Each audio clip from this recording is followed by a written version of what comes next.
এই কাহিনীটি শুরু হয় 1952 সালে, যেখানে আমরা মহারাষ্ট্রের একটি গ্রাম দেখতে পাই। সেই গ্রামে গুড্ডা নামের একটি ছেলে থাকতো, আর সে তার প্রতিবেশী মুন্নিকে ভালোবাসতো। আর মুন্নির বয়স গুড্ডার বয়স থেকে 7 বছরের বড় ছিল, কিন্তু তবুও গুড্ডা মুন্নিকেই ভালোবাসতো, আর সে চাইতো যে মুন্নির সঙ্গে তার যেন বিয়ে হয়ে যায়। কিন্তু মুন্নির বাড়ির লোক মুন্নির সাথে অন্য একটি ছেলের বিয়ে দিয়ে দিতে চাচ্ছিল। আর তখন গুড্ডা মুন্নির স্বামীর খাবারে ইঁদুরের ঔষধ মিশিয়ে দেয়। ভাগ্যক্রমে মুন্নির স্বামী বেঁচে তো যায়, কিন্তু গুড্ডার বিষয়ে সবাই সবকিছু জেনে যায়। আর তখনই সেখানে গুড্ডার মা চলে আসে আর তাকে চাবুক দিয়ে মারতে শুরু করে। আর এখানে আমরা এটাও জানতে পারি যে গুড্ডা তার মায়ের বকাবকি করা আর মারধর করাকে বেশি ভয় পায়। আর সেই দিন মুন্নির বিয়ে হয়ে যায়, আর গুড্ডার মা গুড্ডাকে মুন্ডন করিয়ে দেয়। মুন্নি চলে যাওয়ার পর গুড্ডা এটা ভাবে যে সে কিছু না কিছু করে মুন্নিকে তার নিজের করেই ছাড়বে। আর কিছুদিন পর গুড্ডা তার বোনকে সাথে করে নিয়ে জঙ্গলের দিকে যেতে শুরু করে। আর সেই জঙ্গলটির নাম ছিল চিট্টাকুয়াড়ি। সেই জঙ্গলে এই গ্রামের কেউই যেত না। এখন গুড্ডা তার ছোট বোনকে সাথে নিয়ে একটি বটগাছের নিচে কালা জাদু করতে শুরু করে। কিছুক্ষণ মন্ত্র পড়ার পর সে হঠাৎ করে তার বোনের উপর হামলা করে দেয়। তখন গুড্ডা তার বোনকে মেরে ফেলার আগে বলছিল যে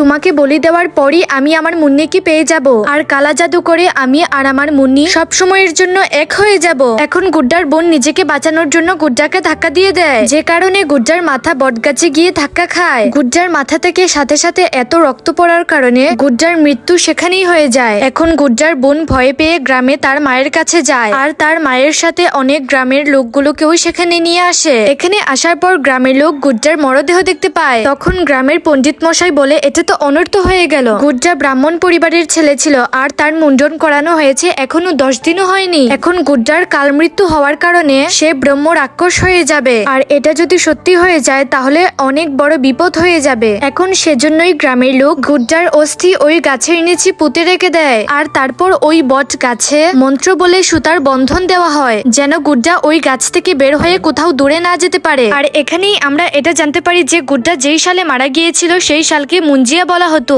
এখন এই ঘটনার অনেক বছর পর আমরা পুনে শহর দেখতে পাই, আর এখানেই আমরা এই কাহিনীর মেইন ক্যারেক্টারকে দেখতে পাই, যার নাম হলো বিট্টু। বিট্টু পুনে শহরে তার মা আর তার দাদির সঙ্গে বসবাস করে। বিট্টুর বাবার মৃত্যু কয়েক বছর আগে হয়ে গিয়েছে, আর এখন তার মা একটি বিউটি পার্লার চালায়। এই পার্লারের টাকা দিয়ে তাদের ফ্যামিলি অনেক ভালোভাবেই চলছে। বিট্টু তার মাকে হেল্প করার জন্য কখনো কখনো পার্লারে কাজ করে। এখন আমরা বিট্টুর ফ্রেন্ড বেলাকে দেখতে পাই। বেলা বিট্টুর বাড়ির কাছেই থাকে, আর ওরা দুজন ছোটবেলা থেকে একসাথে খেলা করে বড় হয়েছে। এখানে বেলা বিট্টুর সাথে তার বয়ফ্রেন্ডের পরিচয় করিয়ে দেয়। বেলার বয়ফ্রেন্ডের নাম হলো কুবা, আর সে একজন ইংরেজ। বিট্টু বেলার বয়ফ্রেন্ডকে দেখার পর একটুও খুশি হয়নি, কারণ আসলে বিট্টু বেলাকে মনে মনে ভালোবাসে, কিন্তু বিট্টু বেলাকে এই বিষয়ে কিছুই বলেনি। এখন হঠাৎ করে বিট্টু তার স্বপ্নে ওই বট গাছটাই দেখতে পায়, যে গাছের নিচে গুড্ডার অস্থি পুঁতে দেওয়া হয়েছিল। সাথে সাথে বিট্টু এটাও দেখতে পায় যে ওই গাছে একটি বাচ্চা বসে আছে, আর সে বিট্টুকে বারবার তার কাছে ডাকছে।